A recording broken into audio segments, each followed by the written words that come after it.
77 సంవత్సరాల గణతంత్ర రాజ్యంలో భారతదేశంలో మరి ఇప్పుడు గనక ఒకవేళ రాజకీయ వ్యవస్థను, రాజకీయాలను గనక పరిశీలిస్తే ముఖ్యంగా ఏదైతే లోక్‌సభ, అదేవిధంగా రాజ్యసభ, వివిధ రాష్ట్రాల్లో ఉన్నటువంటి అసెంబ్లీలు, శాసన మండలిలో ఉన్నటువంటి ప్రాతినిధ్యాన్ని గనక పరిశీలించినట్లయితే మొత్తం దాన్ని మరి సమీక్ష చేసినట్లయితే స్పష్టంగా కనపడేదేంటిది అనంటే స్వాతంత్రం వచ్చిన కానించి 1950 నుంచి రాజ్యాంగం ఏర్పడినప్పటి నుంచి ఇప్పటికి జరిగినటువంటి రిక్రూట్మెంట్ కానీ, ఇచ్చినటువంటి రిప్రజెంటేషన్ కానీ మొత్తము ఏకపక్షంగా వన్ సైడెడ్‌గా ఈ దేశంలో ఉన్నటువంటి ప్రధానమైనటువంటి వర్గాలు ఏవైతే ఉన్నాయో బ్రాహ్మణ వర్గాలు, బనియా, అదేవిధంగా ఠాకూరు, జాటు, అదేవిధంగా రాష్ట్రాల్లో ఉన్నటువంటి శూద్ర అగ్రకులాలు వీళ్ళే ఏందనంటే ఈ పార్లమెంటును, రాజ్యసభను, శాసనసభలలో ప్రాతినిధ్యాన్ని మొత్తం వీళ్ళే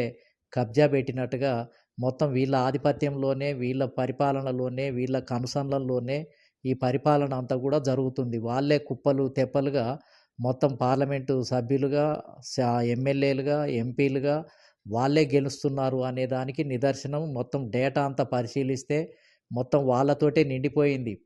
చట్టసభలన్నీ కూడా ఒక కొన్ని వర్గాలతోటే, అగ్ర కులాలతోటే నిండిపోయింది.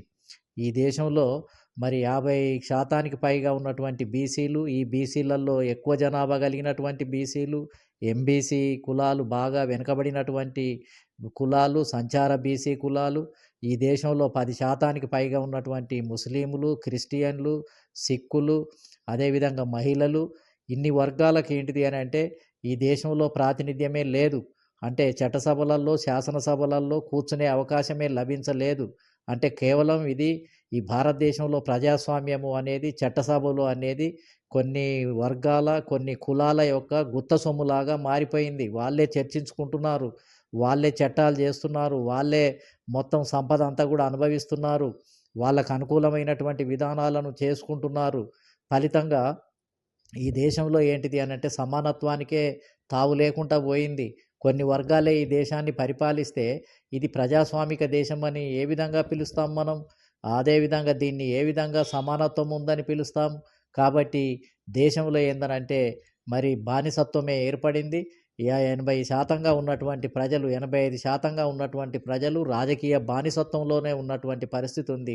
అందుకనే మాన్యశ్రీ కాన్షీరామ్ గారు ఈ దేశంలో రాజకీయ బానిసత్వమే కొనసాగుతుంది, 85% ప్రజలు రాజకీయ బానిసలుగా ఉన్నారు అనేది మరి కాన్షీరామ్ గారు చాలా స్పష్టంగా వెల్లడి చేసినటువంటి పరిస్థితి. మాన్యశ్రీ కాన్షీరామ్ గారు మరి స్వతంత్ర భారతదేశంలో బహుజనులు రాజకీయ బానిసలుగా ఎందుకున్నారు అని అనేక మీటింగులు పెట్టి భారతదేశం అంతా కూడా తిరిగి మరి బహుజనులు రాజకీయ బానిసత్వంలో ఉన్నారు అని తెలియజెప్పటానికే ఎన్నో మేళాలు, ఎన్నో సదస్సులు.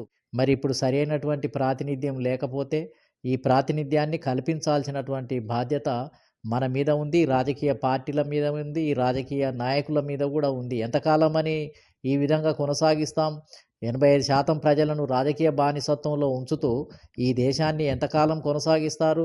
ఖచ్చితంగా ఇప్పుడు రాజ్యాంగ సవరణలు చేయాల్సినటువంటి అవసరం ఉంది. రాజ్యాంగ సవరణ ద్వారానే ఈ మార్పులు తీసుకురావటానికి అవకాశం ఉంది అనేది మరి మేము గుర్తిస్తున్నాం. ఖచ్చితంగా ప్రజాస్వామ్యాన్ని దేశంలో పునరుద్ధరించాల్సినటువంటి సమయము ఆసన్నమైంది.